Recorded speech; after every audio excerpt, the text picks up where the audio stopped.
ਜੀ। ਆਨ ਬੇਨਤੀ ਜਬੇ ਉਚਾਰੀ,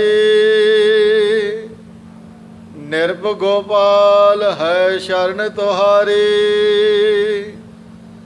ਆਨ ਬੇਨਤੀ ਜਬ ਹੈ ਉਚਾਰੀ, ਨਿਰਭ ਗੋਪਾਲ ਹੈ ਸ਼ਰਨ ਤੁਹਾਰੀ। ਸਤਨਾਮ ਸ਼੍ਰੀ ਵਾਹਿਗੁਰੂ ਸਾਹਿਬ ਜੀਓ। ਛਾਏ ਜਾਤੀ ਏਕਤਾ ਅਨੇਕਤਾ ਬਿਲਾਏ ਜਾਤੀ। ਹੋਬਤੀ ਕੁਚੀਲਤਾ ਕਤੇਬਨ ਕੁਰਾਨ ਕੀ। ਪਾਪ ਹੀ ਪਰਪੱਕ ਜਾਤੀ ਧਰਮ ਤਸਕ ਜਾਤੀ। ਵਰਨ ਗਰਕ ਜਾਤੀ ਸਹਿਤ ਵਿਧਾਨ ਕੀ। ਦੇਵੀ ਦੇਵ ਦੇਹੁ ਰੇ ਸੰਤੋਖ ਸਿੰਘ ਦੂਰ ਹੋਤੇ। ਰੀਤ ਮਿਟ ਜਾਤੀ ਕਥਾ ਬੇਦਨ ਪੁਰਾਨ ਕੀ। ਸ਼੍ਰੀ ਗੁਰੂ ਗੋਬਿੰਦ ਸਿੰਘ ਪਾਵਨ ਪਰਮ ਸੂਰ। ਮੂਰਤ ਨਾ ਹੋਤੀ ਜੋ ਪੈ ਕਰੁਣਾ ਨਿਦਾਨ ਕੀ। ਏਕੰਕਾਰਾ ਸਤਿਗੁਰੂ ਤੇ ਪ੍ਰਸਾਦ ਸਚ ਹੋਏ। ਵਾਹਿਗੁਰੂ ਜੀ ਕੀ ਫਤਿਹ। ਵਿਘਨ ਵਿਨਾਸ਼ਨ ਸੋਏ। ਵਾਹਿਗੁਰੂ ਜੀ ਕੀ ਫਤਿਹ। ਵਿਘਨ ਵਿਨਾਸ਼ਨ ਸੋਏ। ਵਾਹਿਗੁਰੂ ਜੀ ਕਾ ਖਾਲਸਾ ਵਾਹਿਗੁਰੂ ਜੀ ਕੀ ਫਤਿਹ। ਪਰਮ ਸਤਿਕਾਰਯੋਗ ਗੁਰੂ ਸਰੂਪ ਗੁਰੂ ਖਾਲਸਾ ਸਾਧ ਸੰਗਤ ਜੀ, ਜਿਤਨੇ ਵੀ ਆਪ ਮਾਈ ਭਾਈ ਨੇਮੀ ਪ੍ਰੇਮੀ ਦੂਰੋਂ ਨੇੜਿਓਂ ਚੱਲ ਕਰਕੇ ਮਹਾਂਪੁਰਖਾਂ ਦੇ ਪਾਵਨ ਪਵਿੱਤਰ ਅਸਥਾਨ ਅਥਵਾ ਗੁਰੂ ਬਾਬਾ ਜੀਆਂ ਦੇ ਸੱਚਖੰਡ ਦਰਬਾਰ ਦੇ ਵਿੱਚ ਪਹੁੰਚੇ ਹੋ, ਸਭ ਸਤਿਗੁਰਾਂ ਦੇ ਚਰਨਾਂ ਦੇ ਵਿੱਚ ਹਾਜ਼ਰੀਆਂ ਲਵਾਉਣ ਦੇ ਵਾਸਤੇ ਚਿੱਤ ਬਿਰਤੀ ਨੂੰ ਬਾਹਰੋਂ ਇਕਾਗਰ ਕਰਨ ਦੀ ਖੇਚਲ ਕਰੋ। ਧੰਨ ਧੰਨ ਸਾਹਿਬ ਸ੍ਰੀ ਗੁਰੂ ਗੋਬਿੰਦ ਸਿੰਘ ਜੀ ਮਹਾਰਾਜ ਜੀਆਂ ਦੀ ਪਾਵਨ ਪਵਿੱਤਰ ਕਥਾ ਚੱਲ ਰਹੀ ਹੈ। ਪਿਛਲੇ ਪ੍ਰਕਰਨ ਦੇ ਵਿੱਚ ਅਸੀਂ ਇਹ ਵਿਚਾਰ ਸਰਵਣ ਕੀਤੀ ਕਿ ਧੰਨ ਗੁਰੂ ਗੋਬਿੰਦ ਸਿੰਘ ਜੀ ਮਹਾਰਾਜ ਸ਼੍ਰੀ ਅਨੰਦਪੁਰ ਸਾਹਿਬ ਦੇ ਵਿੱਚ ਨਿਵਾਸ ਰੱਖਦੇ ਹਨ। ਤਾਂ ਇੱਕ ਦਿਲਾਵਰ ਖਾਂ ਜੋ ਔਰੰਗਜ਼ੇਬ ਦਾ ਥਾਪਿਆ ਹੋਇਆ ਸੀ, ਇਸ ਦਾ ਬਣਾਇਆ ਹੋਇਆ ਸੀ, ਇਹ ਦਿਲਾਵਰ ਖਾਂ ਨੇ ਇੱਕ ਹੁਸੈਨੀ ਨਾਮ ਕਰਕੇ ਆਪਣਾ ਗੁਲਾਮ ਬਹੁਤ ਸਾਰੀਆਂ ਫੌਜਾਂ ਦੇ ਕੇ, ਵੱਡੇ ਵੱਡੇ ਤਕੜੇ ਤਕੜੇ ਯੋਧੇ ਸੂਰਮੇ ਦੇ ਕੇ ਗੁਰੂ ਮਹਾਰਾਜ ਜੀਆਂ ਦੇ ਉੱਪਰ ਚੜ੍ਹਾਈ ਕਰਕੇ ਭੇਜਿਆ। ਤਾਂ ਹੁਸੈਨੀ ਨਾਮ ਕਰਕੇ ਗੁਲਾਮ ਦਿਲਾਵਰ ਖਾਂ ਦਾ ਇਹ ਬੜੀ ਭਾਰੀ ਸੈਨਾ ਨੂੰ ਲੈ ਕੇ ਸ਼੍ਰੀ ਅਨੰਦਪੁਰ ਸਾਹਿਬ ਦੇ ਵੱਲ ਚੱਲਿਆ। ਤਾਂ ਰਸਤੇ ਦੇ ਵਿੱਚ ਮਾਰੋ ਮਾਰ ਕਰਦਾ ਹੋਇਆ ਆ ਰਿਹਾ ਹੈ, ਜਿੱਥੇ ਕਿਤੇ ਲੁੱਟ ਖਸੁੱਟ ਕਰਦਾ ਆ ਰਿਹਾ ਹੈ। ਜੇ ਕੋਈ ਰਸਤੇ ਦੇ ਵਿੱਚ ਨਗਰ ਆਉਂਦਾ ਹੈ ਉਸ ਨੂੰ ਲੁੱਟਦਾ ਹੈ, ਪਿੰਡ ਆਉਂਦਾ ਹੈ ਲੁੱਟ ਲੈਂਦਾ ਹੈ। ਇਸ ਤਰ੍ਹਾਂ ਕਰਦਾ ਆ ਰਿਹਾ ਹੈ।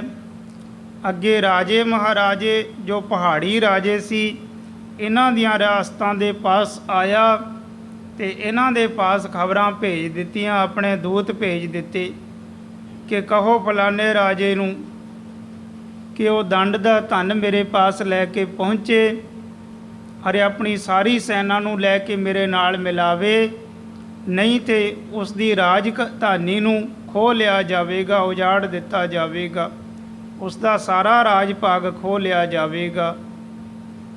ਤਾਂ ਇਸ ਦੀਆਂ ਫੌਜਾਂ ਤੋਂ ਡਰਦੇ ਹੋਏ ਬਹੁਤ ਸਾਰੇ ਪਹਾੜੀ ਰਾਜੇ ਇਸ ਹੁਸੈਨੀ ਦੇ ਨਾਲ ਮਿਲ ਜਾਂਦੇ ਹਨ। ਪਹਾੜੀ ਰਾਜਿਆਂ ਦੇ ਵਿੱਚੋਂ ਜੋ ਮੇਨ ਸੀ, ਮੁੱਖ ਸੀ, ਭੀਮ ਚੰਦ ਕਹਿਲੂਰੀਆ ਨਾਮ ਕਰਕੇ। ਉਹ ਭੀਮ ਚੰਦ ਜੋ ਕਹਿਲੂਰ ਰਿਆਸਤ ਦਾ ਮਾਲਕ ਸੀ, ਉਹ ਵੀ ਹੁਸੈਨੀ ਦੀਆਂ ਫੌਜਾਂ ਨੂੰ ਦੇਖ ਕੇ ਡਰ ਜਾਂਦਾ ਹੈ ਕਿ ਜੇਕਰ ਮੇਰੇ ਉੱਪਰ ਆ ਕੇ ਹਮਲਾ ਕਰ ਦਿੱਤਾ ਤੇ ਮੇਰਾ ਸਾਰਾ ਰਾਜ ਭਾਗ ਖਰਾਬ ਕਰ ਦੇਣਗੇ, ਮੇਰੀ ਸਾਰੀ ਰਾਜਧਾਨੀ ਬਰਬਾਦ ਕਰ ਦੇਣਗੇ, ਤਾਂ ਤੇ ਮੈਂ ਕੁਝ ਕੁ ਧਨ ਲੈ ਕੇ ਅੱਗੇ ਜਾਵਾਂ, ਉਸ ਦੇ ਨਾਲ ਮੇਲ ਮਿਲਾਪ ਕਰ ਲਵਾਂ। ਤਾਂ ਪਹਾੜੀ ਰਾਜਿਆਂ ਦੇ ਵਿੱਚੋਂ ਭੀਮ ਚੰਦ ਜਦ ਮਿਲ ਜਾਂਦਾ ਹੈ ਤਾਂ ਹੋਰ ਵੀ ਕੁਝ ਕੁ ਰਾਜੇ ਉਹ ਵੀ ਹੁਸੈਨੀ ਦੇ ਦਬਦਬਾ ਤੋਂ, ਡਰ ਤੋਂ ਮਾਰੇ ਹੋਏ ਧਨ ਲੈ ਲੈ ਕੇ ਅੱਗੇ ਮਿਲਦੇ ਹਨ। ਇੱਕ ਪਹਾੜੀ ਰਾਜਾ ਕਿਰਪਾਲ ਚੰਦ ਕਟੋਚੀਆ ਨਾਮ ਕਰਕੇ, ਉਹ ਵੀ ਕੁਝ ਕੁ ਧਨ ਲੈ ਕੇ ਹੁਸੈਨੀ ਦੇ ਨਾਲ ਮੇਲ ਮਿਲਾਪ ਕਰਦਾ ਹੈ।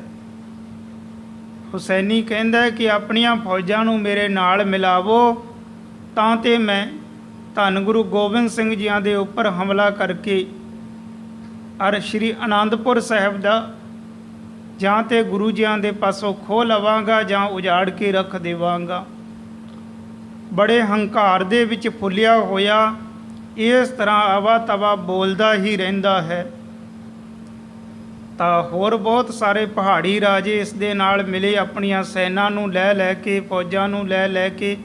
ਇਸ ਦਾ ਮਾਣ ਹੰਕਾਰ ਹੋਰ ਵੀ ਵੱਧਦਾ ਗਿਆ। ਉਧਰ ਸ਼੍ਰੀ ਅਨੰਦਪੁਰ ਸਾਹਿਬ ਦੇ ਵਿੱਚ ਧੰਨ ਗੁਰੂ ਗੋਬਿੰਦ ਸਿੰਘ ਜੀ ਮਹਾਰਾਜ ਜੀਆਂ ਦੇ ਪਾਸ ਕੁਝ ਕੁ ਗੁਰਸਿੱਖਾਂ ਨੇ ਬੇਨਤੀ ਕੀਤੀ। ਕਹਿਣ ਲੱਗੇ, ਸੱਚੇ ਪਾਤਸ਼ਾਹ ਤੁਸੀਂ ਕਿਵੇਂ ਨਿਸ਼ਚਿੰਤ ਹੋ ਕੇ ਬੈਠੇ ਹੋ?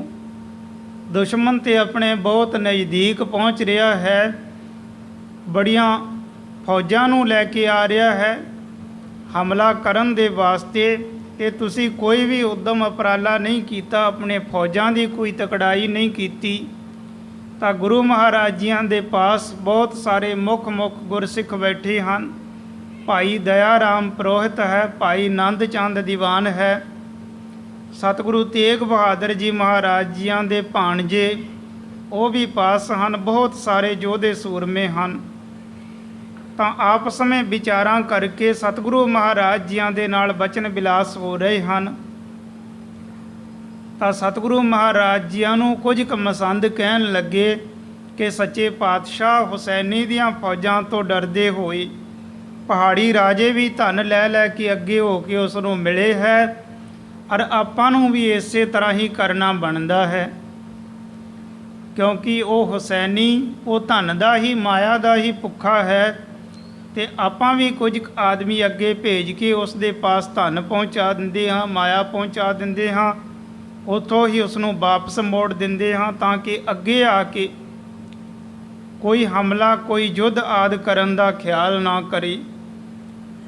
ਇਸ ਤਰ੍ਹਾਂ ਦੀਆਂ ਵਿਚਾਰਾਂ ਕਹੀਆਂ ਤਾਂ ਸਤਿਗੁਰੂ ਮਹਾਰਾਜ ਭਰੇ ਦੀਵਾਨ ਦੇ ਵਿੱਚ, ਸਭਾ ਦੇ ਵਿੱਚ, ਸਭ ਸਿੱਖ ਸੰਗਤਾਂ ਦੇ ਵਿੱਚ ਗਰਜ ਕੇ ਇਹ ਗੱਲ ਕਹਿੰਦੇ ਹੈ ਕਿ ਦੇਖੋ ਭਾਈ, ਜਿਸ ਹੁਸੈਨੀ ਤੋਂ ਡਰਦੇ ਮਾਰੇ ਪਹਾੜੀ ਰਾਜੇ ਉਸ ਦੇ ਨਾਲ ਮੇਲ ਮਿਲਾਪ ਕਰ ਗਏ ਹਨ ਨਾ, ਕਹਿਣ ਲੱਗੇ ਇੱਥੇ ਗੁਰੂ ਘਰ ਦੇ ਵਿੱਚ ਐਸਾ ਨਹੀਂ ਹੋਵੇਗਾ, ਉਸ ਨੂੰ ਆਉਣ ਦਿਓ, ਜੇਕਰ ਚੜ੍ਹਾਈ ਕਰਕੇ ਆਵੇਗਾ ਤਾਂ ਅਸੀਂ ਉਸ ਦਾ ਇਸੇ ਅਸਥਾਨ 'ਤੇ ਨਾਸ਼ ਕਰ ਦੇਵਾਂਗੇ, ਸਾਰਿਆਂ ਦੀਆਂ ਸਾਰੀਆਂ ਫੌਜਾਂ ਨੂੰ ਖਤਮ ਕਰ ਦੇਵਾਂਗੇ, ਉਹਨਾਂ ਦਾ ਤੇਜ ਪ੍ਰਤਾਪ ਸਾਰੇ ਦਾ ਸਾਰਾ ਮਿੱਟੀ ਦੇ ਵਿੱਚ ਮਿਲਾ ਕੇ ਰੱਖ ਦੇਣਾ ਹੈ।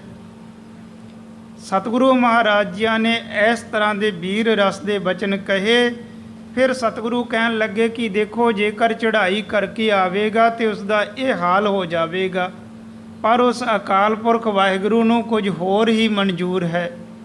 ਸਤਿਗੁਰੂ ਕਹਿਣ ਲੱਗੇ ਕਿ ਦੇਖੋ, ਉਸ ਅਕਾਲ ਪੁਰਖ ਨੂੰ ਹੋਰ ਹੀ ਮਨਜ਼ੂਰ ਹੈ, ਇੱਥੇ ਹੋਰ ਹੀ ਖੇਡ ਵਰਤ ਜਾਵੇਗੀ। ਉਹਨਾਂ ਬੇਨਤੀ ਕੀਤੀ, ਸੱਚੇ ਪਾਤਸ਼ਾਹ ਹੋਰ ਕੀ? ਸਤਿਗੁਰੂ ਕਹਿਣ ਲੱਗੇ ਕਿ ਦੇਖੋ, ਉਹ ਹੁਸੈਨੀ ਸ਼੍ਰੀ ਅਨੰਦਪੁਰ ਸਾਹਿਬ ਤੱਕ ਆਪਣੀਆਂ ਫੌਜਾਂ ਨੂੰ ਲੈ ਕੇ ਪਹੁੰਚ ਹੀ ਨਹੀਂ ਸਕੇਗਾ, ਰਸਤੇ ਦੇ ਵਿੱਚ ਹੀ ਉਹਨਾਂ ਦਾ ਵਿਗਾੜ ਪੈ ਜਾਵੇਗਾ, ਯੁੱਧ ਛਿੜ ਜਾਵੇਗਾ ਤੇ ਰਸਤੇ ਦੇ ਵਿੱਚ ਹੀ ਉਹ ਮਾਰਿਆ ਜਾਵੇਗਾ। ਇਸ ਤਰ੍ਹਾਂ ਦੇ ਬਚਨ ਕਹੇ। ਫਿਰ ਸਤਿਗੁਰੂ ਕਹਿਣ ਲੱਗੇ, ਭਾਈ ਨੰਦ ਚੰਦ ਦੀਵਾਨ ਨੂੰ ਕਹਿਣ ਲੱਗੇ ਕਿ ਨੰਦ ਚੰਦ ਜੀ, ਪਰ ਤੁਹਾਡਾ ਫਰਜ਼ ਹੈ ਕਿ ਤੁਸੀਂ ਆਪਣੀਆਂ ਸਾਰੀਆਂ ਫੌਜਾਂ ਨੂੰ ਬੜਾ ਤਿਆਰ ਬਰ ਤਿਆਰ ਰੱਖਣਾ ਹੈ, ਆਪਣੀਆਂ ਸਾਰੀਆਂ ਫੌਜਾਂ ਦੀ ਬੜੀ ਤਕੜਾਈ ਕਰਕੇ ਰੱਖਣੀ ਹੈ। ਭਾਈ ਨੰਦ ਚੰਦ ਦੀਵਾਨ ਜੀਆਂ ਨੇ ਉਸੇ ਤਰ੍ਹਾਂ ਸਤਿਗੁਰਾਂ ਦਾ ਬਚਨ ਮੰਨਿਆ, ਹੁਕਮ ਮੰਨਿਆ, ਸਾਰੀ ਦੀ ਸਾਰੀ ਫੌਜ ਤਿਆਰ ਕਰ ਲਈ ਹੈ। ਸ਼੍ਰੀ ਅਨੰਦਪੁਰ ਸਾਹਿਬ ਦੇ ਇੱਧਰ ਉੱਧਰ ਚਾਰੇ ਪਾਸੇ ਯੋਧੇ ਸੂਰਮੇ, ਕੋਈ ਘੋੜ ਸਵਾਰ ਹੈ, ਕੋਈ ਪੈਦਲ, ਇਸ ਤਰ੍ਹਾਂ ਬੜੀਆਂ ਸੈਨਾ ਸਤਿਗੁਰੂ ਮਹਾਰਾਜ ਜੀਆਂ ਦੀ ਫੌਜ ਤਿਆਰ ਬਰ ਤਿਆਰ ਹੋ ਕੇ ਬੜੀ ਤਕੜਾਈ ਕਰਕੇ ਖੜੇ ਹਨ।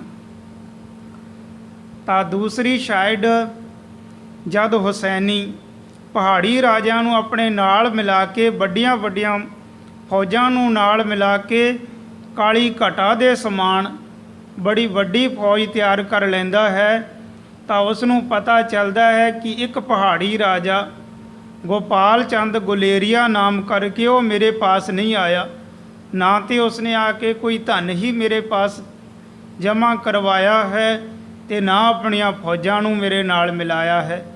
ਉਸ ਦੇ ਪਾਸ ਆਪਣਾ ਦੂਤ ਭੇਜਿਆ ਕਿ ਕਹੋ ਗੋਪਾਲ ਨੂੰ ਕਿ ਆਪਣੀਆਂ ਫੌਜਾਂ ਨੂੰ ਲੈ ਕੇ, ਧਨ ਲੈ ਕੇ ਛੇਤੀ ਦੇ ਨਾਲ ਆ ਕੇ ਮੈਨੂੰ ਮਿਲੇ। ਜੇਕਰ ਨਹੀਂ ਮਿਲੇਗਾ ਤਾਂ ਫਿਰ ਅਸੀਂ ਤੇਰੇ ਉੱਪਰ ਹਮਲਾ ਕਰਕੇ ਤੇਰੇ ਸਾਰੇ ਰਾਜ ਭਾਗ ਨੂੰ ਖੋਹ ਲੈਣਾ ਹੈ। ਜਦ ਜਾ ਕੇ ਦੂਤ ਨੇ ਗੋਪਾਲ ਗੁਲੇਰੀਏ ਦੇ ਪਾਸ ਦੱਸਿਆ ਤਾਂ ਉਹ ਵੀ ਡਰਦਾ ਹੋਇਆ ਕੁਝ ਕੁ ਧਨ ਲੈ ਕੇ ਜਦ ਆ ਕੇ ਹੁਸੈਨੀ ਦੇ ਨਾਲ ਮੇਲ ਮਿਲਾਪ ਕਰਨਾ ਚਾਹੁੰਦਾ ਹੈ, ਆਪਣੀਆਂ ਫੌਜਾਂ ਨੂੰ ਵੀ ਨਾਲ ਲੈ ਕੇ ਆਇਆ ਹੈ, ਤਾਂ ਹੁਸੈਨੀ ਦੇ ਪਾਸ ਪਹੁੰਚਿਆ। ਉਹ ਧਨ ਅੱਗੇ ਰੱਖਿਆ। ਇਸ ਧਨ ਨੂੰ ਦੇਖ ਕੇ, ਪਹਿਲੇ ਤੇ ਗੋਪਾਲ ਚੰਦ ਨੂੰ ਦੇਖ ਕੇ ਹੁਸੈਨੀ ਦੇ ਮਨ ਦਾ ਜੋ ਅਹੰਕਾਰ ਸੀ ਇਹ ਹੋਰ ਵੀ ਵੱਧ ਜਾਂਦਾ ਹੈ।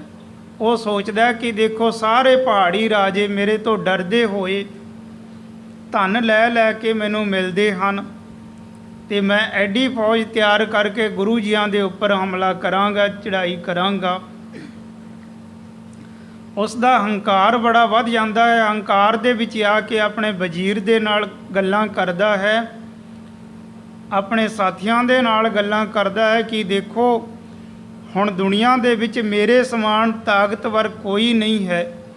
ਮੈਂ ਚਾਹਾਂ ਜਿਸ ਵੀ ਰਾਜੇ ਦਾ ਰਾਜ ਭਾਗ ਖੋਹ ਲਵਾਂ, ਜਿਸ ਵੀ ਰਾਜੇ ਨੂੰ ਪਕੜ ਕੇ ਕੈਦ ਦੇ ਵਿੱਚ ਕਰ ਲਵਾਂ, ਉਸ ਦੀ ਰਾਜਧਾਨੀ ਨੂੰ ਉਜਾੜ ਦੇਵਾਂ ਜਾਂ ਕਰ ਲੁੱਟ ਲਵਾਂ। ਤਾਂ ਇਸ ਤਰ੍ਹਾਂ ਦੀਆਂ ਗੱਲਾਂ ਕਰਦਾ ਹੈ, ਆਪਣੇ ਹੀ ਹੰਕਾਰ ਦੇ ਵਿੱਚ ਫੁੱਲਿਆ ਹੋਇਆ। ਪਰ ਇਸ ਮੂਰਖ ਨੂੰ ਇਸ ਗੱਲ ਦਾ ਕੋਈ ਪਤਾ ਨਹੀਂ ਹੈ ਕਿ ਇਸ ਦੀ ਤੇ ਮੌਤ ਬਹੁਤ ਨੇੜੇ ਆ ਚੁੱਕੀ ਹੈ। ਇਸ ਦਾ ਤਾਂ ਸਰੀਰ ਛੱਡਣ ਦਾ ਦਿਨ ਬਹੁਤ ਨੇੜੇ ਆ ਚੁੱਕਿਆ ਹੈ। ਤਾਂ ਗੋਪਾਲ ਚੰਦ ਜਦ ਇਹ ਮਾਇਆ ਲੈ ਕੇ ਆਇਆ, ਇਸ ਨੂੰ ਦੇਖ ਕੇ ਹੁਸੈਨੀ ਕਹਿਣ ਲੱਗਿਆ ਕਿ ਗੋਪਾਲ ਚੰਦ ਗੁਲੇਰੀਆ, ਤੂੰ ਤੇ ਬਹੁਤ ਥੋੜੀ ਜੀ ਮਾਇਆ, ਥੋੜਾ ਜਿਹਾ ਧਨ ਮੇਰੇ ਕੋਲ ਲੈ ਕੇ ਆਇਆ ਹੈ। ਜੇਕਰ ਇਸ ਤੋਂ ਦੁੱਗਣਾ ਧਨ ਮੇਰੇ ਪਾਸ ਲਿਆ ਕੇ ਜਮ੍ਹਾਂ ਕਰਾਵੇਂਗਾ ਤਾਂ ਤੇਰੀ ਸੈਨਾ ਨੂੰ ਮੇਰੇ ਨਾਲ ਮਿਲਾਇਆ ਜਾਵੇਗਾ, ਤੈਨੂੰ ਮੇਰੇ ਨਾਲ ਮਿਲਾਇਆ ਜਾਵੇਗਾ, ਤੇ ਜੇਕਰ ਨਹੀਂ ਆਵੇਗਾ ਤੇ ਫਿਰ ਤੇਰਾ ਰਾਜ ਭਾਗ ਖੋਹ ਲਿਆ ਜਾਵੇਗਾ, ਉਜਾੜ ਦਿੱਤੀ ਜਾਵੇਗੀ ਤੇਰੀ ਰਾਜਧਾਨੀ। ਤਾਂ ਗੋਪਾਲ ਚੰਦ ਨੇ ਮਨ ਦੇ ਵਿੱਚ ਵਿਚਾਰਿਆ ਕਿ ਇਸ ਤੋਂ ਜ਼ਿਆਦਾ ਧਨ ਤੇ ਮੈਂ ਇਹਨਾਂ ਨੂੰ ਦੇਵਾਂਗਾ ਨਹੀਂ, ਪਰ ਉੱਪਰੋਂ ਆਪਣੇ ਮੂੰਹ ਤੋਂ ਕਹਿਣ ਲੱਗਿਆ ਕਿ ਦੇਖੋ ਜੀ, ਮੈਂ ਵਾਪਸ ਜਾਂਦਾ ਹਾਂ ਔਰ ਬਹੁਤ ਸਾਰਾ ਧਨ ਹੋਰ ਵਾਪਸ ਲੈ ਕੇ ਆਵਾਂਗਾ, ਛੇਤੀ ਦੇ ਨਾਲ ਪਹੁੰਚ ਜਾਵਾਂਗਾ। ਉਹ ਕਹਿਣ ਲੱਗੇ, ਹਾਂ ਤੂੰ ਛੇਤੀ ਦੇ ਨਾਲ ਪਹੁੰਚ। ਤਾਂ ਉਸ ਸਥਾਨ ਤੋਂ ਗੋਪਾਲ ਚੰਦ ਗੁਲੇਰੀਆ ਆਪਣੇ ਯੋਧੇ ਸੂਰਮਿਆਂ ਨੂੰ ਨਾਲ ਲੈ ਕੇ ਉਹਨਾਂ ਦੇ ਪਾਸੋਂ ਵਾਪਸ ਆ ਜਾਂਦਾ ਹੈ। ਜਦ ਇਹਨਾਂ ਦੀਆਂ ਫੌਜਾਂ ਤੋਂ ਬਾਹਰ ਆਏ ਤੇ ਆਪਣੇ ਵਜ਼ੀਰ ਆਪਣੇ ਸਾਥੀਆਂ ਨੂੰ ਕਹਿਣ ਲੱਗਿਆ ਕਿ ਇਹ ਵੀ ਧਨ ਸਾਂਭ ਕੇ ਚੱਲ ਵੜੋ। ਹੁਣ ਹੁਸੈਨੀ ਦੇ ਪਾਸ ਇੱਕ ਵੀ ਰੁਪਈਆ ਜਮ੍ਹਾਂ ਨਹੀਂ ਕਰਾਇਆ ਜਾਵੇਗਾ, ਔਰ ਜੇਕਰ ਫੌਜਾਂ ਨੂੰ ਲੈ ਕੇ ਜੰਗ ਕਰੇਗਾ ਤੇ ਆਪਾਂ ਵੀ ਉਸੇ ਤਰ੍ਹਾਂ ਦਾ ਮੁਕਾਬਲਾ ਕਰਾਂਗੇ ਕਿ ਸ਼ਸਤਰ ਮਾਰ ਮਾਰ ਕੇ ਇਹਨਾਂ ਦੀਆਂ ਫੌਜਾਂ ਦਾ ਨਾਸ਼ ਕਰਾਂਗੇ। ਗੋਪਾਲ ਚੰਦ ਆਪਣੀ ਰਾਜਧਾਨੀ ਦੇ ਵਿੱਚ ਪਹੁੰਚ ਕੇ ਬੜੀ ਤਕੜਾਈ ਕਰ ਲੈਂਦਾ ਹੈ। ਚਾਰੇ ਪਾਸੇ ਆਪਣੇ ਯੋਧੇ ਸੂਰਮੇ ਬੜੇ ਤਿਆਰ ਵਰ ਤਿਆਰ ਕਰਕੇ ਖੜਾ ਦਿੰਦਾ ਹੈ। ਤਾਂ ਇਸ ਗੱਲ ਦਾ ਜਦ ਹੁਸੈਨੀ ਨੂੰ ਪਤਾ ਚੱਲਿਆ ਉਸ ਦੇ ਮਨ ਦੇ ਵਿੱਚ ਪਹਿਲੇ ਹੀ ਬੜਾ ਹੰਕਾਰ ਸੀ। ਉਸ ਦੇ ਮਨ ਦਾ ਕ੍ਰੋਧ ਬੜਾ ਭੜਕ ਜਾਂਦਾ ਹੈ। ਜਿਸ ਤਰ੍ਹਾਂ ਅੱਗ ਦੇ ਉੱਪਰ ਤੇਲ ਪਾ ਦਿੱਤਾ ਜਾਵੇ, ਘਿਓ ਪਾ ਦਿੱਤਾ ਜਾਵੇ, ਉਹ ਹੋਰ ਵੀ ਭਟਕ ਜਾਂਦੀ ਹੈ। ਹੁਸੈਨੀ ਦੇ ਮਨ ਦਾ ਹੰਕਾਰ ਹੋਰ ਵੀ ਭਟਕ ਗਿਆ। ਬੜੇ ਕ੍ਰੋਧ ਦੇ ਵਿੱਚ ਲਾਲ ਪੀਲਾ ਹੋ ਕੇ ਕਹਿਣ ਲੱਗਿਆ ਕਿ ਛੇਤੀ ਦੇ ਨਾਲ ਜੰਗ ਦਾ ਨਗਾਰਾ ਵਜਾਓ, ਤਾਂ ਤੇ ਸਾਰੀਆਂ ਫੌਜਾਂ ਇੱਕਦਮ ਤਿਆਰ ਹੋ ਕੇ ਗੋਪਾਲ ਚੰਦ ਗੁਲੇਰੀਏ ਦੇ ਉੱਪਰ ਹਮਲਾ ਕਰਕੇ ਪਹੁੰਚੀਏ। ਤਾਂ ਉਸੇ ਤਰ੍ਹਾਂ ਕੀਤਾ ਗਿਆ। ਇਹਨਾਂ ਦੀਆਂ ਫੌਜਾਂ ਦੇ ਵਿੱਚ ਨਗਾਰੇ ਵਜਾ ਦਿੱਤੇ ਗਏ। ਸਾਰੀਆਂ ਫੌਜਾਂ ਤਿਆਰ ਬਰ ਤਿਆਰ ਹੋਈਆਂ। ਇਹਨਾਂ ਨੂੰ ਲੈ ਕੇ ਗੋਪਾਲ ਚੰਦ ਗੁਲੇਰੀਏ ਦੀ ਰਿਆਸਤ ਦੇ ਵੱਲ ਪਹੁੰਚ ਜਾਂਦੇ ਹਨ। ਇਸ ਦੀ ਰਾਜਧਾਨੀ ਨੂੰ ਜਾ ਕੇ ਚਾਰੇ ਪਾਸਿਓਂ ਘੇਰਾ ਪਾ ਲੈਂਦੇ ਹੈ।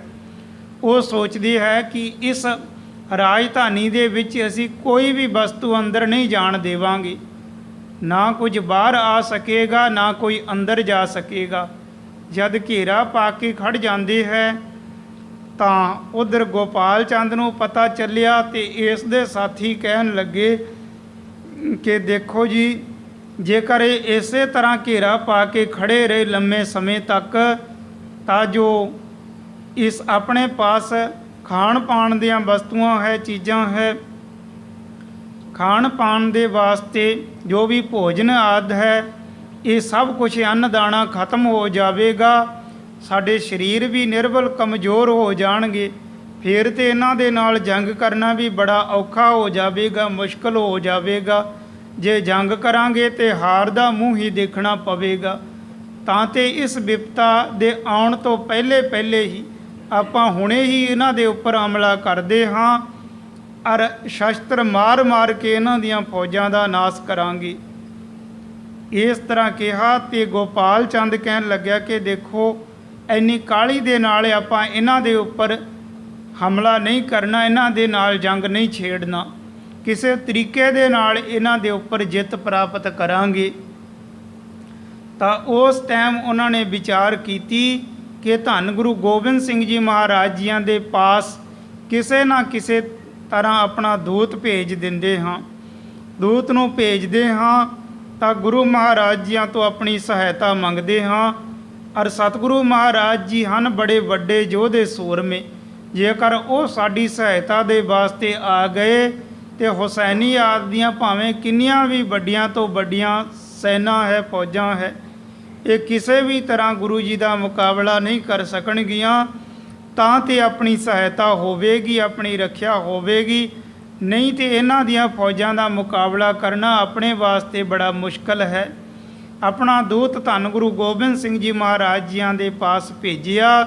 ਇਤਿਹਾਦਿਕ ਪ੍ਰਸੰਗ ਪਿੱਛੇ ਆਇਆ। ਅੱਗੇ ਜਿਸ ਪ੍ਰਕਾਰ ਸ਼੍ਰੀ ਗੁਰ ਪ੍ਰਤਾਪ ਸੂਰਜ ਗ੍ਰੰਥ ਦੇ ਕਰਤਾ ਭਾਈ ਸਾਹਿਬ ਭਾਈ ਸੰਤੋਖ ਸਿੰਘ ਜੀ ਉਚਾਰਨ ਕਰਦੇ ਹਨ, ਆਲਸ ਤੋਂ ਰਹਿਤ ਹੋ ਕੇ ਪ੍ਰੇਮ ਦੇ ਨਾਲ ਸਰਵਣ ਕਰੋ।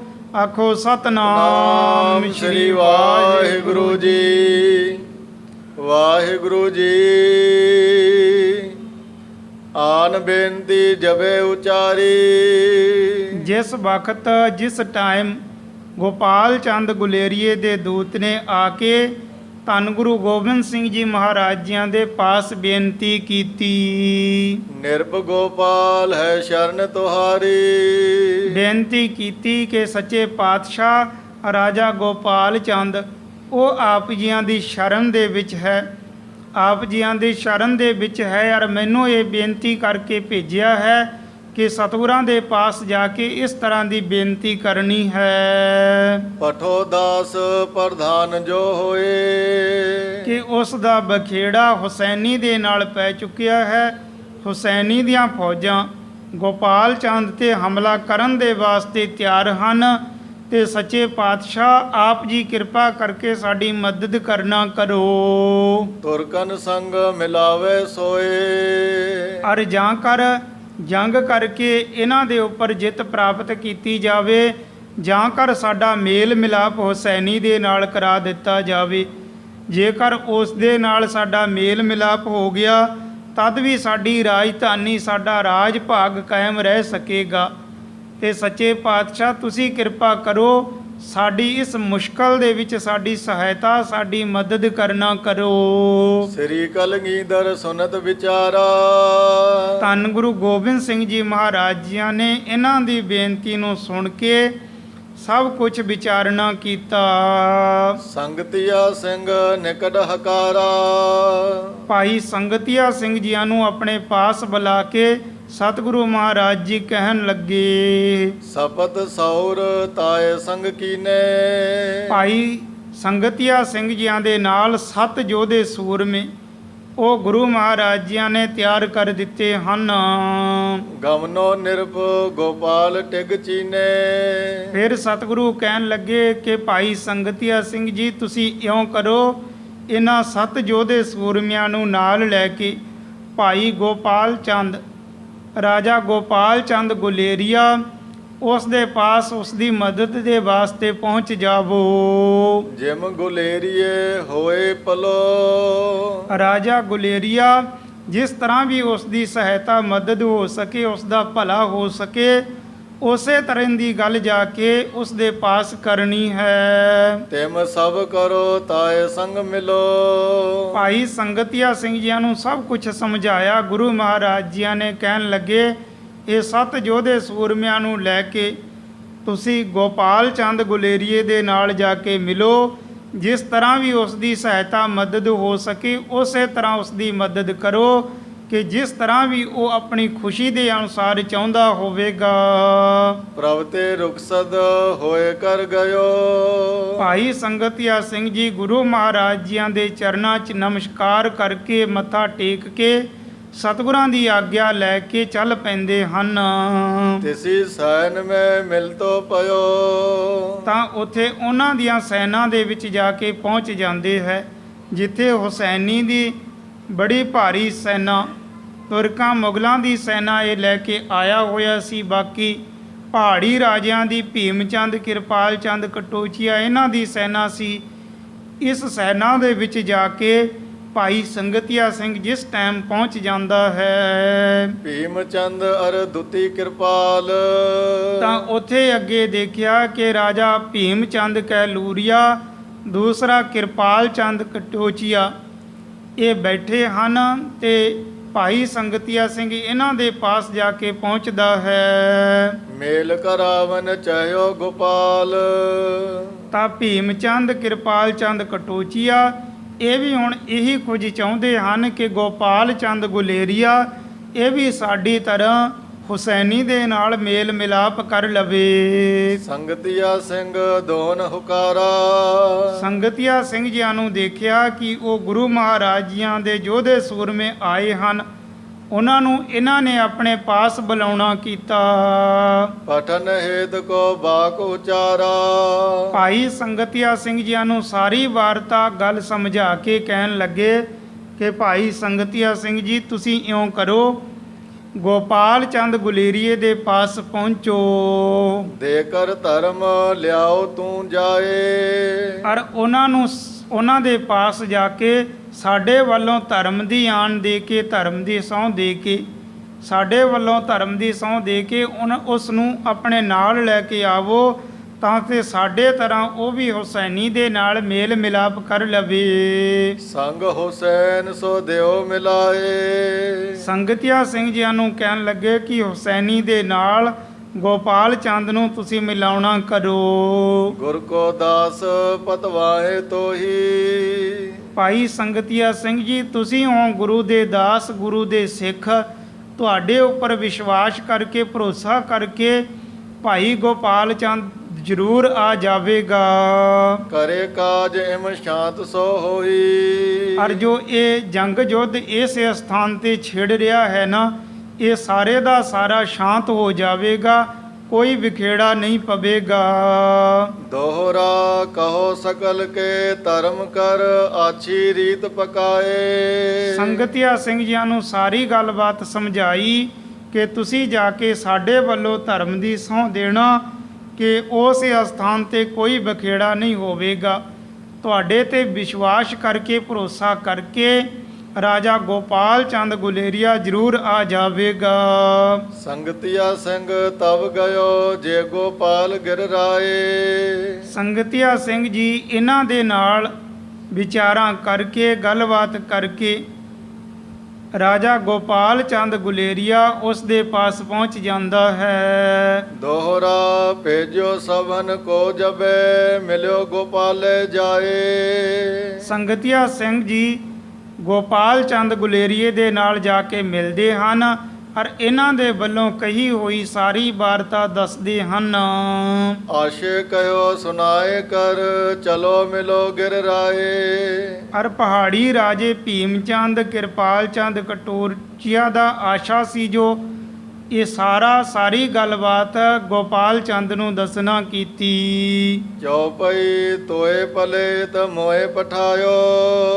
ਫਿਰ ਇਹ ਵੀ ਗੱਲਬਾਤ ਦੱਸੀ ਕਿ ਧੰਨ ਗੁਰੂ ਗੋਬਿੰਦ ਸਿੰਘ ਜੀ ਮਹਾਰਾਜ ਜੀਆਂ ਨੇ ਤੇਰੇ ਭਲੇ ਦੇ ਵਾਸਤੇ ਤੇਰੀ ਸਹਾਇਤਾ ਦੇ ਵਾਸਤੇ ਸਾਨੂੰ ਭੇਜਿਆ ਹੈ ਔਰ ਜਿਸ ਤਰ੍ਹਾਂ ਤੂੰ ਚਾਹੇਂਗਾ ਉਸੇ ਤਰ੍ਹਾਂ ਹੀ ਅਸੀਂ ਤੇਰੀ ਮਦਦ ਸਹਾਇਤਾ ਕਰਾਂਗੇ। ਜਾਤੇ ਧਰਮ ਹੇਤ ਕਰ ਆਇਓ। ਔਰ ਦੂਸਰੇ ਪਾਸੇ ਪਹਾੜੀ ਰਾਜੇ ਭੀਮ ਚੰਦ ਕਹਿਲੂਰੀਆ ਕਿਰਪਾਲ ਚੰਦ ਕਟੋਚੀਆ ਇਹਨਾਂ ਨੇ ਵੀ ਆਪਣੇ ਧਰਮ ਦੀ ਆਨ ਧਰਮ ਦੀ ਸਹੁੰ ਦੇ ਕੇ ਇਹ ਮੈਨੂੰ ਭੇਜਿਆ ਹੈ ਕਿ ਕੋਈ ਵੀ ਇਸ ਸਥਾਨ 'ਤੇ ਬਖੇੜਾ ਨਹੀਂ ਹੋਵੇਗਾ। ਬੜੇ ਆਰਾਮ ਦੇ ਨਾਲ ਗੋਪਾਲ ਚੰਦ ਦਾ ਮਿਲਾਪ ਹੁਸੈਨੀ ਦੇ ਨਾਲ ਕਰਾ ਦਿੱਤਾ ਜਾਵੇਗਾ। ਨਹਿ ਬਿਗੜेंगे ਸੰਗ ਤਿਹਾਰੇ। ਸੰਗਤੀਆ ਸਿੰਘ ਜੀਆਂ ਨੇ ਇਹ ਦੱਸਿਆ ਕਿ ਆਪ ਦੇ ਨਾਲ ਉਹ ਪਹਾੜੀ ਰਾਜੇ ਜਾਂ ਹੁਸੈਨੀ ਆਦਿ ਕੋਈ ਵੀ ਵਿਗਾੜ ਖੜਾ ਨਹੀਂ ਕਰੇਗਾ। ਕਰੀ ਬਾਤ ਮੈਂ ਅਨਕ ਪ੍ਰਕਾਰੇ। ਇਹ ਵੀ ਦੱਸਿਆ ਕਿ ਬਹੁਤ ਸਾਰੀਆਂ ਵਿਚਾਰਾਂ ਕਰਕੇ ਉਹਨਾਂ ਪਹਾੜੀ ਰਾਜਿਆਂ ਦੇ ਨਾਲ ਬਹੁਤ ਸਾਰੀਆਂ ਵਿਚਾਰਾਂ ਕਰਕੇ ਫਿਰ ਮੈਂ ਤੁਹਾਡੇ ਪਾਸ ਆਇਆ ਹਾਂ। ਜੇਕਰ ਧਰਮ ਜਾਏਂਗੇ ਹਾਰ। ਫਿਰ ਇਹ ਵੀ ਦੱਸਿਆ ਕਿ ਦੇਖੋ ਦੂਸਰੀ ਗੱਲ ਇਹ ਹੈ ਕਿ ਆਪਣੇ ਧਰਮ ਦੀ ਸਹੁੰ ਖਾ ਕੇ ਉਹਨਾਂ ਨੇ ਕਿਹਾ ਹੈ ਭੀਮ ਚੰਦ ਔਰ ਕਿਰਪਾਲ ਚੰਦ ਨੇ ਜੇਕਰ ਉਹ ਆਪਣੇ ਧਰਮ ਤੋਂ ਗਿਰ ਜਾਣਗੇ, ਆਪਣੀ ਜੋ ਧਰਮ ਦੀ ਆਣ ਸਹੁੰ ਖਾਧੀ ਹੈ ਇਸ ਤੋਂ ਫਿਰ ਜਾਣਗੇ ਨਾ ਤਾਂ ਤੁਹਾਡੇ ਨਾਲ ਕੋਈ ਵੀ ਧੱਕਾ ਕਰਨਗੇ ਜਾਂ ਕੋਈ ਵਿਖੇੜਾ ਜੰਗ ਯੁੱਧ ਸ਼ੁਰੂ ਕਰ ਦੇਣਗੇ ਤਾਂ ਉਸ ਦੇ ਵਿੱਚ ਉਹਨਾਂ ਦੀ ਹੀ ਹਾਨੀ ਹੋਵੇਗੀ, ਉਹਨਾਂ ਦਾ ਹੀ ਨੁਕਸਾਨ ਹੋਵੇਗਾ। ਕਿਉਂਕਿ ਜੋ ਆਦਮੀ ਆਪਣੇ ਧਰਮ ਤੋਂ ਗਿਰ ਜਾਂਦਾ ਹੈ ਨਾ ਉਸ ਦੀ ਰੱਖਿਆ ਫਿਰ ਕਿਸੇ ਤਰ੍ਹਾਂ ਵੀ ਨਹੀਂ ਹੋ ਸਕਦੀ। ਤਾਂ ਪਰਮਾਰਥਕ ਤੌਰ 'ਤੇ ਕੋਈ ਵੀ ਉਸ ਦੀ ਰੱਖਿਆ ਕੋਈ ਵੀ ਸਹਾਇਤਾ ਕਰਨ ਦੇ ਵਾਸਤੇ ਤਿਆਰ ਨਹੀਂ ਹੁੰਦਾ ਔਰ ਉਸੇ ਦੀ ਹੀ ਹਾਰ ਹੁੰਦੀ ਹੈ ਜੋ ਆਪਣੇ ਧਰਮ ਤੋਂ ਗਿਰ ਜਾਵੇ। ਜੇਕਰ ਉਹ ਪਹਾੜੀ ਰਾਜੇ ਆਪਣੇ ਧਰਮ ਤੋਂ ਗਿਰ ਗਏ ਤਾਂ ਫਿਰ ਵੀ ਤੁਹਾਨੂੰ ਚਿੰਤਾ ਕਰਨ ਦੀ ਲੋੜ ਨਹੀਂ ਹੈ, ਤੁਹਾਡੀ ਹੀ ਜਿੱਤ ਹੋਵੇਗੀ ਇਸ ਯੁੱਧ ਦੇ ਵਿੱਚ। ਸ੍ਰੀ ਸਤਿਗੁਰ ਮੈਂ ਦੀਨ ਮਝਾਰ।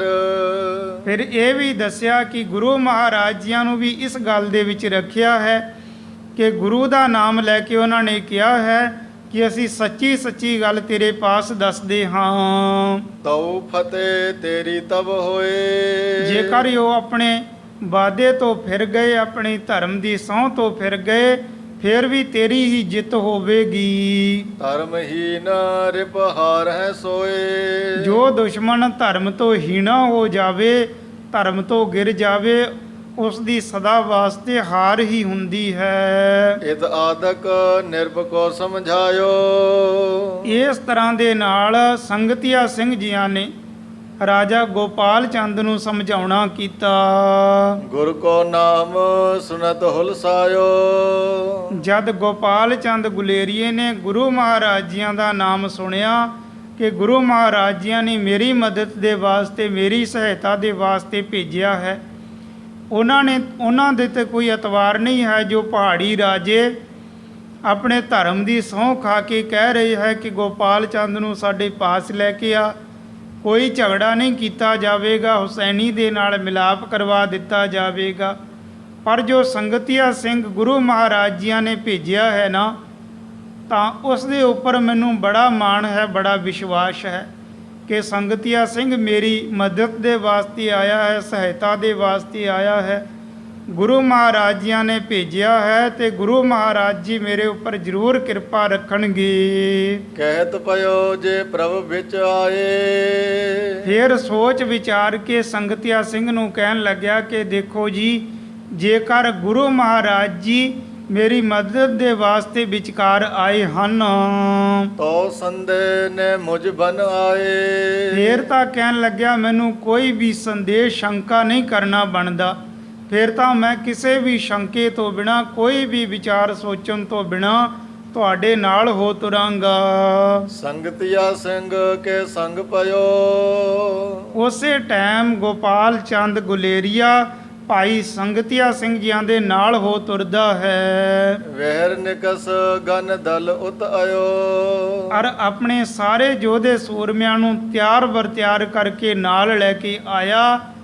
ਤਾਂ ਭਾਈ ਸੰਗਤਿਆ ਸਿੰਘ ਜੀਆਂ ਦੇ ਨਾਲ ਰਾਜਾ ਭੀਮ ਚੰਦ ਕਿਰਪਾਲ ਚੰਦ ਕਟੋਚੀਏ ਦੇ ਵੱਲ ਆ ਰਿਹਾ ਹੈ। ਭੀਮ ਚੰਦ ਅਰ ਜਾਂ ਕਿਰਪਾਲ। ਜਿਸ ਸਥਾਨ ਤੇ ਕਿਰਪਾਲ ਚੰਦ ਭੀਮ ਚੰਦ ਆਦਿ ਬੈਠੇ ਸਨ ਤਹਾਂ ਆਨ ਕਰ ਮਿਲਿਓ ਗੋਪਾਲ। ਉਸ ਸਥਾਨ ਤੇ ਭਾਈ ਸੰਗਤਿਆ ਸਿੰਘ ਜੀਆਂ ਦੇ ਨਾਲ ਆ ਕੇ ਗੋਪਾਲ ਚੰਦ ਗੁਲੇਰੀਆ ਇਹਨਾਂ ਨੂੰ ਮਿਲਦਾ ਹੈ। ਬੈਠੇ ਸਭ ਮਸਲਤ ਕੋ ਕੀਨ। ਉਸ ਸਥਾਨ ਤੇ ਬੈਠ ਕੇ ਸਾਰਿਆਂ ਨੇ ਬੜੀਆਂ ਸਲਾਹਾਂ ਕੀਤੀਆਂ। ਖਾਨ ਹੁਸੈਨ ਸੰਗ ਬੜ ਲੀਨ। ਤਾਂ ਇਹ ਵੀ ਵਿਚਾਰਾਂ ਕੀਤੀਆਂ ਕਿ ਹੁਸੈਨੀ ਦੇ ਨਾਲ, ਹੁਸੈਨ ਖਾਂ ਦੇ ਨਾਲ ਤੇਰਾ ਮੇਲ ਮਿਲਾਪ ਕਰਵਾ ਦਿੱਤਾ ਜਾਵੇਗਾ। 10,000 ਦੀਜੇ ਧਨ ਆਨ। ਹੁਸੈਨੀ ਨੂੰ ਪਤਾ ਲੱਗਿਆ ਤੇ ਉਸਨੇ ਫਿਰ ਆਪਣੇ ਵਾਲੀ ਗੱਲ ਦੁਹਰਾਈ ਕਿ ਜੇਕਰ ਗੋਪਾਲ ਚੰਦ ਗੁਲੇਰੀਆ 10,000 ਧਨ ਲੈ ਕੇ ਮੇਰੇ ਪਾਸ ਮਿਲੇਗਾ ਤਾਂ ਉਸ ਦੇ ਨਾਲ ਮੇਲ ਮਿਲਾਪ ਹੋ ਸਕੇਗਾ। ਤੋ ਮਿਲੇ ਇਹ ਨਿਸ਼ਚੈ ਜਾਨ। ਇਹ ਗੱਲ ਨਿਸ਼ਚੈ ਜਾਣੋ ਕਿ ਫਿਰ ਤੇ ਉਹ ਮੇਰੇ ਨਾਲ ਮੇਲ ਮਿਲਾਪ ਕਰ ਸਕੇਗਾ, ਨਹੀਂ ਤੇ ਫਿਰ ਉਸ ਦੇ ਨਾਲ ਕੋਈ ਮੇਲ ਮਿਲਾਪ ਨਹੀਂ ਹੋ ਸਕੇਗਾ। ਸੁਨ ਗੋਪਾਲ ਬੋਲਿਓ ਧਨ ਇਤੋ। ਤਾਂ ਗੋਪਾਲ ਚੰਦ ਨੂੰ ਪਤਾ ਲੱਗਿਆ, ਉਹ ਕਹਿਣ ਲੱਗਿਆ ਕਿ ਨਹੀਂ, ਇੰਨਾ ਧਨ ਤੇ ਮੈਂ ਕਦੇ ਵੀ ਹੁਸੈਨ ਖਾਨ ਨੂੰ ਨਹੀਂ ਦੇਵਾਂਗਾ। ਹੋਨੇ ਦੇਤ ਲਰੇ ਰਿਪ ਕੇਤੋ। ਭਾਵੇਂ ਦੁਸ਼ਮਣ ਮੇਰੇ ਨਾਲ ਕਿੰਨਾ ਵੀ ਜੰਗ ਯੁੱਧ ਛੇੜ ਲਵੇ, ਪਰ ਇੰਨਾ ਧਨ ਮੈਂ ਕਦੇ ਵੀ ਉਸ ਨੂੰ ਨਹੀਂ ਦੇਵਾਂਗਾ।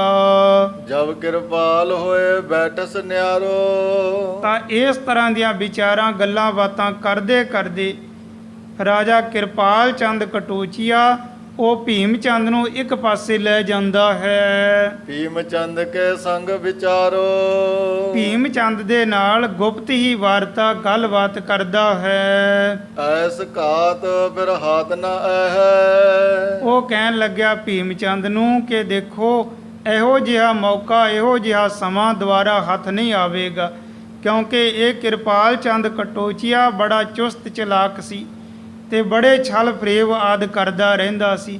ਪਹਿਲੇ ਵੀ ਧੰਨ ਗੁਰੂ ਗੋਬਿੰਦ ਸਿੰਘ ਜੀ ਮਹਾਰਾਜ ਔਰ ਭੀਮ ਚੰਦ ਕਹਿਲੂਰੀਏ ਦੇ ਵਿੱਚ ਬਹੁਤ ਸਾਰਾ ਵਿਗਾੜ ਇਹਨੇ ਹੀ ਵਿੱਚ ਪਾ ਕੇ ਕਰਵਾਇਆ ਸੀ, ਜੋ ਬਾਅਦ ਦੇ ਵਿੱਚ ਰਾਜਾ ਫਤਿਹ ਸ਼ਾਹ ਸ਼੍ਰੀਨਗਰ ਦਾ ਤੇ ਉਸ ਦੇ ਨਾਲ ਜੰਗ ਯੁੱਧ ਹੋਇਆ ਤੇ ਪਹਿਲੇ ਕਿਰਪਾਲ ਚੰਦ ਕਟੋਚੀਆ ਇਹ ਬੜੇ ਛਲ ਫਰੇਬ ਨੂੰ ਕਰਨ ਵਾਲਾ ਸੀ।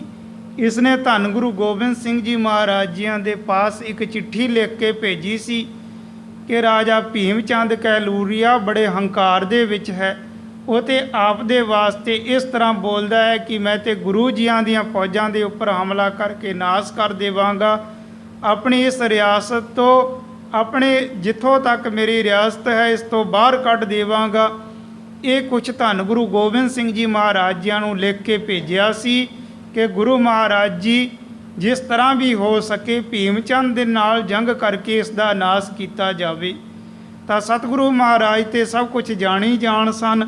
ਇਸ ਦੀ ਚਿੱਠੀ ਨੂੰ ਇੱਕ ਪਾਸੇ ਰੱਖ ਦਿੱਤਾ ਤੇ ਦੂਸਰੇ ਪਾਸੇ ਇਸਨੇ ਕੀ ਕੀਤਾ ਸੀ ਕਿ ਉਧਰ ਭੀਮ ਚੰਦ ਦੇ ਪਾਸ ਚਿੱਠੀ ਲਿਖ ਕੇ ਆਪਣੇ ਦੂਤ ਭੇਜ ਦਿੱਤੇ ਸੀ ਕਿ ਧੰਨ ਗੁਰੂ ਗੋਬਿੰਦ ਸਿੰਘ ਜੀ ਮਹਾਰਾਜ ਤੇ ਇਉਂ ਗੱਲਾਂ ਕਰ ਰਹੇ ਹੈ ਕਿ ਭੀਮ ਚੰਦ ਦੇ ਨਾਲ ਜੰਗ ਕਰਕੇ ਉਸ ਦਾ ਰਾਜ ਭਾਗ ਖੋਹ ਲੈਣਾ ਹੈ ਤੇ ਹੋਰ ਬਹੁਤ ਸਾਰੀਆਂ ਵੱਧ ਘੱਟ ਬਣਾ ਕੇ ਉਸ ਨੂੰ ਕਹਿ ਦਿੱਤੀਆਂ। ਤੇ ਇਸ ਦੇ ਮਨ ਦੇ ਵਿੱਚ ਇਹ ਠਾਨੀ ਹੋਈ ਸੀ ਇਸਨੇ ਕਿ ਜੇਕਰ ਭੀਮ ਚੰਦ ਦੇ ਨਾਲ ਗੁਰੂ ਜੀਆਂ ਦਾ ਜੰਗ ਯੁੱਧ ਹੋਇਆ ਤੇ ਇਹਨਾਂ ਦੇ ਨਾਸ ਦੇ ਵਿੱਚੋਂ ਮੈਨੂੰ ਬੜਾ ਫਾਇਦਾ ਹੋਵੇਗਾ, ਲਾਭ ਹੋ ਜਾਵੇਗਾ।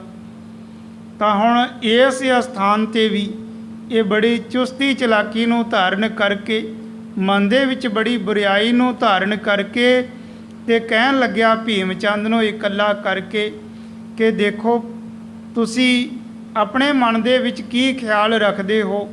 ਹੁਣ ਇਹ ਤੇ ਬੜਾ ਸੋਹਣਾ ਮੌਕਾ ਹੈ, ਗੋਪਾਲ ਚੰਦ ਆਪਣੇ ਪਾਸ ਪਹੁੰਚਿਆ ਹੋਇਆ ਹੈ, ਆਪਣੀਆਂ ਸਾਰੀਆਂ ਫੌਜਾਂ ਤਿਆਰ ਬਰ ਤਿਆਰ ਹਨ ਤੇ ਆਪਾਂ ਇਸ ਨੂੰ ਪਕੜ ਕੇ ਇੱਥੇ ਹੀ ਕੈਦ ਕਰ ਲੈਂਦੇ ਹਾਂ। ਤਾਂ ਇੱਥੇ ਕੈਦ ਕਰ ਲਵਾਂਗੇ, ਆਪਣਾ ਸਾਰਾ ਕਾਰਜ ਰਾਸ ਹੋ ਜਾਵੇਗਾ। ਉਹਨਾਂ ਨੇ ਆਪ ਸਮੇਂ ਜਦ ਇਸ ਤਰ੍ਹਾਂ ਦੀਆਂ ਸਲਾਹਾਂ ਪੱਕੀਆਂ ਕੀਤੀਆਂ, ਸਭੂ ਫੇਰ ਸਮੋ ਛਲ ਜਾਏ। ਭੀਮ ਚੰਦ ਨੂੰ ਕਹਿਣ ਲੱਗਿਆ ਫੇਰ ਸਮਾਂ ਨਿਕਲ ਜਾਵੇਗਾ। ਜੇਕਰ ਗੋਪਾਲ ਚੰਦ ਹੁਣ ਆਪਣੇ ਪਾਸੋਂ ਦੂਰ ਚਲਿਆ ਗਿਆ। ਗੋਪਾਲੇ ਸੋ ਅਬੇ ਗਹਿ ਲੀਜੇ। ਭੀਮ ਚੰਦ ਨੂੰ ਕਹਿਣ ਲੱਗਿਆ ਕਿ ਗੋਪਾਲ ਚੰਦ ਗੁਲੇਰੀਏ ਨੂੰ ਇੱਥੇ ਹੀ ਪਕੜ ਲਵੋ, ਇੱਥੇ ਹੀ ਪਕੜ ਕੇ ਆਪਾਂ ਕੈਦ ਦੇ ਵਿੱਚ ਕਰ ਲਵਾਂਗੇ, ਬਾਕੀ ਬਾਅਦ ਦੇ ਵਿੱਚ ਦੇਖ ਲਵਾਂਗੇ। ਕੈਦ ਕੀਜੀਏ ਕੈ ਬਦ ਬੁੱਧ ਕੀਜੇ। ਦੂਸਰੀ ਗੱਲ, ਜੇਕਰ ਕੈਦ ਕਰਨਾ ਹੈ ਤਦ ਵੀ ਠੀਕ ਹੈ, ਜੇਕਰ ਅੱਗੋਂ ਕੋਈ ਸ਼ਸਤਰ ਚਲਾਵੇਗਾ ਤੇ ਇੱਥੇ ਹੀ ਸ਼ਸਤਰ ਮਾਰ ਮਾਰ ਕੇ ਇਸ ਨੂੰ ਖਤਮ ਕਰ ਦੇਣਾ ਹੈ। ਕੈਦ ਕੀਜੀਏ ਕੋ ਬਦ ਕੀਜੇ। ਜਾਂ ਤੇ ਇਸ ਨੂੰ ਕੈਦ ਕਰੋ ਜਾਂ ਇਸ ਦਾ ਅੰਤ ਕਰ ਦੇਵੋ। ਤਿਨ ਸੁਧ ਜਬੇ ਤਨਕ ਸੁਨ ਪਾਈ। ਥੋੜੀ ਜੀ ਤਨਕ ਜਿਹੀ ਸੁਧ ਖਬਰ ਜਦ ਗੋਪਾਲ ਚੰਦ ਨੂੰ ਪਤਾ ਲੱਗੀ, ਨਿਜ ਦਲ ਵਿਕੇ ਗਇਓ ਨਿਰਭਤਾਈ। ਇਸ ਗੱਲ ਦੀ ਥੋੜੀ ਜੀ ਸੋ ਗੋਪਾਲ ਚੰਦ ਨੂੰ ਪਤਾ ਲੱਗੀ ਤੇ ਉਸੇ ਟਾਈਮ ਇਹਨਾਂ ਦੇ ਪਾਸੋਂ ਦੌੜ ਕੇ ਆਪਣੇ ਦਲ ਦੇ ਵਿੱਚ, ਆਪਣੀ ਸੈਨਾ ਦੇ ਵਿੱਚ ਜਾ ਪ੍ਰਵੇਸ਼ ਹੁੰਦਾ ਹੈ। ਲਖਿਓ ਕਿਰਪਾਲ ਪਾਜ ਇਹ ਚਾਲਾ। ਤਾਂ ਉਧਰ ਕਿਰਪਾਲ ਚੰਦ, ਕਟੋਚੀਆ, ਭੀਮ ਚੰਦ ਇਹਨਾਂ ਨੇ ਦੇਖਿਆ ਕਿ ਗੋਪਾਲ ਚੰਦ ਤੇ ਸਾਡੇ ਪਾਸੋਂ ਭੱਜ ਗਿਆ ਹੈ, ਦੌੜ ਗਿਆ ਹੈ। ਕੋਪਿਓ ਹਿੰਮਤ ਸਹਿਤ ਵਿਸਾਲਾ। ਇੱਕ ਹਿੰਮਤ ਅਤੇ ਕੀਮਤ, ਇਹ ਦੋ ਸਰਦਾਰ ਸਨ, ਇਹ ਵੀ ਪਹਾੜੀ ਰਾਜਿਆਂ ਦੇ ਵਿੱਚੋਂ ਹੀ ਸਨ, ਇਹਨਾਂ ਦੇ ਵਿੱਚੋਂ ਹੀ ਸਨ। ਇਹਨਾਂ ਦੇ ਨਾਲ ਵੀ ਬੜੀ ਸੈਨਾ ਸੀ, ਫੌਜ ਸੀ। ਤੇ ਹਿੰਮਤ ਚੰਦ ਨੂੰ ਨਾਲ ਲੈ ਕੇ ਇਹ ਕਿਰਪਾਲ ਚੰਦ ਕਟੋਚੀਆ ਆਪਣੀ ਫੌਜ ਨੂੰ ਨਾਲ ਲੈ ਕੇ ਗੋਪਾਲ ਚੰਦ ਦੇ ਵੱਲ ਦੌੜਦਾ ਹੈ। ਖਾਨ ਹੁਸੈਨ ਕਾਲ ਕਮਸਾਨਾ। ਤੇ ਉਧਰ ਹੁਸੈਨ ਖਾਨ ਨੂੰ ਪਤਾ ਲੱਗਿਆ ਤੇ ਉਹ ਵੀ ਉਸੇ ਟਾਈਮ ਯੁੱਧ ਦੇ ਨਗਾਰੇ ਵਜਵਾ ਦਿੰਦਾ ਹੈ। ਲਰੇ ਸਰਵੀ ਵਜੇ ਨਿਸ਼ਾਨਾ। ਜਦ ਯੁੱਧ ਦਾ ਨਗਾਰਾ ਵਜਾ ਦਿੱਤਾ ਗਿਆ, ਉਸੇ ਸਥਾਨ ਤੇ ਯੁੱਧ ਛਿੜ ਜਾਂਦਾ ਹੈ। ਇਤ ਨਿਰਪਦੋਏ ਜਸਵਾਲ ਗੋਪਾਲ। ਉਧਰਲੇ ਪਾਸੇ ਤੇ ਦੋ ਰਾਜੇ ਹਨ, ਰਾਜਾ ਰਾਮ ਸਿੰਘ ਜਸਵਾਲ ਦਾ ਤੇ ਦੂਸਰਾ ਗੋਪਾਲ ਚੰਦ ਗੁਲੇਰੀਆ। ਤੇ ਇਹਨਾਂ ਦੀ ਸਹਾਇਤਾ ਦੇ ਵਾਸਤੇ ਧੰਨ ਗੁਰੂ ਗੋਬਿੰਦ ਸਿੰਘ ਜੀ ਮਹਾਰਾਜ ਜੀਆਂ ਨੇ ਭਾਈ ਸੰਗਤੀਆ ਸਿੰਘ ਜੀ, ਜੋ 7 ਯੋਧੇ ਸੂਰਮਿਆਂ ਨੂੰ ਲੈ ਕੇ ਆਇਆ ਸੀ, ਇਹ ਇਹਨਾਂ ਦੇ ਬਲ ਹੈ। ਸਨਮੁਖ ਲੋਹਾ ਲੀਨ ਕਰਾਲ। ਤਾਂ ਹੁਸੈਨੀ ਦੀਆਂ ਫੌਜਾਂ ਦੇ ਨਾਲ ਜੰਗ ਕਰਨ ਦੇ ਵਾਸਤੇ ਤਿਆਰ ਹਨ। ਉਤ ਤੀਨੋ ਇੱਕ ਖਾਨ ਹੁਸੈਨ। ਔਰ ਦੂਸਰੇ ਪਾਸੇ ਪਹਿਲੇ ਤੇ ਹੁਸੈਨ ਖਾਂ, ਇਸ ਦੀ ਬੜੀ ਵੱਡੀ ਫੌਜ ਸੀ। ਭੀਮ ਚੰਦ ਦੂਸਰ ਵੱਡ ਸੈਨ। ਦੂਸਰਾ ਕੈਲੂਰ ਦਾ ਰਾਜਾ ਭੀਮ ਚੰਦ, ਇਸ ਨੇ ਵੀ ਆਪਣੀ ਸਾਰੀ ਫੌਜ ਲੈ ਕੇ ਆਂਦੀ ਸੀ। ਤਿਰਤਿਆ ਵੱਡੋ ਕਿਰਪਾਲ ਕਟੋਚ। ਤੀਸਰਾ ਕਿਰਪਾਲ ਚੰਦ ਕਟੋਚੀਆ, ਇਹ ਵੀ ਆਪਣੀ ਸੈਨਾ ਦੇ ਸਮੇਤ ਸੀ। ਬਰਛੀ ਗੁਲਕਾ ਬਾਨਨ ਮੋਚ। ਜਦ ਇਸ ਤਰ੍ਹਾਂ ਦੇ ਨਾਲ ਇਹਨਾਂ ਦਾ ਯੁੱਧ ਛਿੜ ਜਾਂਦਾ ਹੈ ਤੇ ਬਹੁਤ ਸਾਰੇ ਸ਼ਸਤਰ ਚੱਲਣੇ ਸ਼ੁਰੂ ਹੋ ਜਾਂਦੇ ਹਨ। ਦਾਰਨ ਜੰਗ ਪਇਓ ਇਨ ਕੇਰਾ।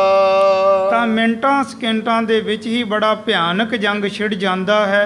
ਕਿਧਰੋਂ ਦੂਰ ਦੂਰ ਤੋਂ ਗੋਲੀਆਂ ਦੀਆਂ ਆਵਾਜ਼ਾਂ, ਕਿਧਰੋਂ ਤੀਰ ਆਦਿ ਚੱਲਣ ਲੱਗ ਜਾਂਦੇ ਹਨ। ਕਿਰਪਾਨਾਂ ਆਦਿ ਬੜੀਆਂ ਇੱਕਦਮ ਚਮਕ ਉੱਠਦੀਆਂ ਹਨ। ਕਾਰ ਚੋਲ ਚਮਕੇ ਤਸਵੇਰਾ।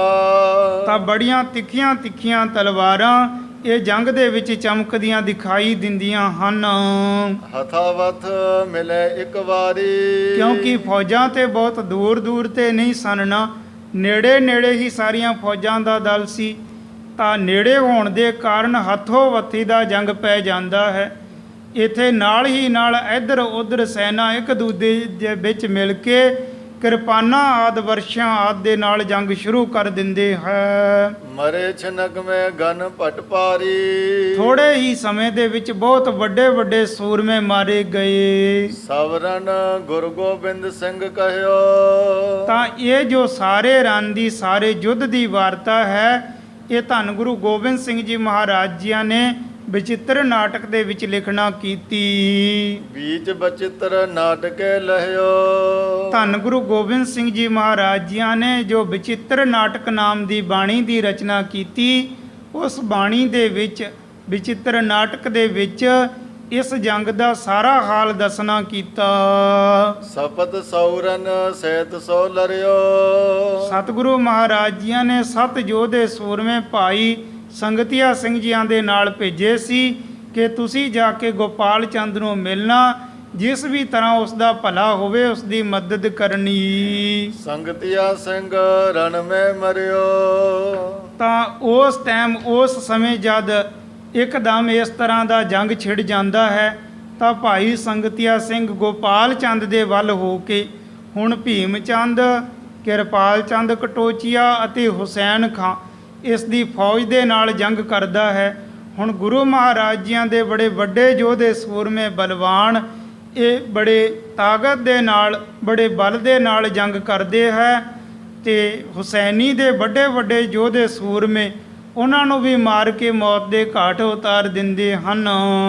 ਜੰਗ ਹੁਸੈਨੀ ਕਾਲਿਓ ਕਨੋ। ਜੋ ਹੁਸੈਨ ਖਾਨ ਨੇ ਜੰਗ ਛੇੜ ਦਿੱਤਾ ਸੀ, ਇਸ ਜੰਗ ਦੇ ਵਿੱਚ ਬੜੇ ਵੱਡੇ ਵੱਡੇ ਯੋਧੇ ਸੂਰਮੇ ਮਾਰੇ ਗਏ ਹਨ। ਲੜਤ ਵਿਸਾਲ ਤਹਾਂ ਹੀ ਹਨੋ। ਤਾਂ ਇਸੇ ਅਸਥਾਨ ਤੇ ਹੀ ਹੁਣ ਜਿੱਥੇ ਹੋਰ ਵੱਡੇ ਵੱਡੇ ਯੋਧੇ ਸੂਰਮੇ ਮਾਰੇ ਗਏ ਤੇ ਭਾਈ ਸੰਗਤੀਆ ਸਿੰਘ ਜੀ ਵੀ ਸ਼ਹੀਦ ਹੋ ਜਾਂਦੇ ਹਨ। ਗੁਰੂ ਮਹਾਰਾਜ ਜੀਆਂ ਦੇ ਯੋਧੇ ਸੂਰਮੇ ਬੜਾ ਡਟ ਕੇ ਯੁੱਧ ਕਰਦੇ ਹਨ। ਇਹਨਾਂ ਨੇ ਆਪਣਾ ਇੱਕ ਵੀ ਪੈਰ ਪਿੱਛੇ ਨਹੀਂ ਪਾਇਆ, ਭਾਵੇਂ ਡਟ ਕੇ ਯੁੱਧ ਕਰਦੇ ਕਰਦੇ ਉਸੇ ਅਸਥਾਨ ਤੇ ਸ਼ਹੀਦ ਹੋ ਗਏ, ਪਰ ਇਹਨਾਂ ਨੇ ਵਾਪਸ ਆਪਣਾ ਪੈਰ ਪਿੱਛੇ ਨਹੀਂ ਪਾਇਆ। ਤਾਂ ਭਾਈ ਸੰਗਤੀਆ ਸਿੰਘ ਜੀ ਵੀ ਇੱਥੇ ਜੰਗ ਦੇ ਵਿੱਚ ਹੀ ਸ਼ਹੀਦ ਹੋ ਜਾਂਦੇ ਹਨ। ਪੁਨ ਕਟੋਚੀਆ ਬਲੀ ਕਿਰਪਾਲ। ਫਿਰ ਦੂਸਰਾ ਕਿਰਪਾਲ ਚੰਦ ਕਟੋਚੀਆ ਜੋ ਬੜਾ ਚੁਸਤ ਚਲਾਕ ਸੀ, ਬੜੇ ਛਲ ਫਰੇਬ ਨੂੰ ਕਰਨ ਵਾਲਾ ਸੀ, ਇਹ ਵੀ ਇਸੇ ਜੰਗ ਦੇ ਵਿੱਚ ਮਾਰਿਆ ਜਾਂਦਾ ਹੈ। ਪੁਰਸ਼ਾਰਥ ਜਿਨ ਕੀਨੇ ਵਿਸਾਲ।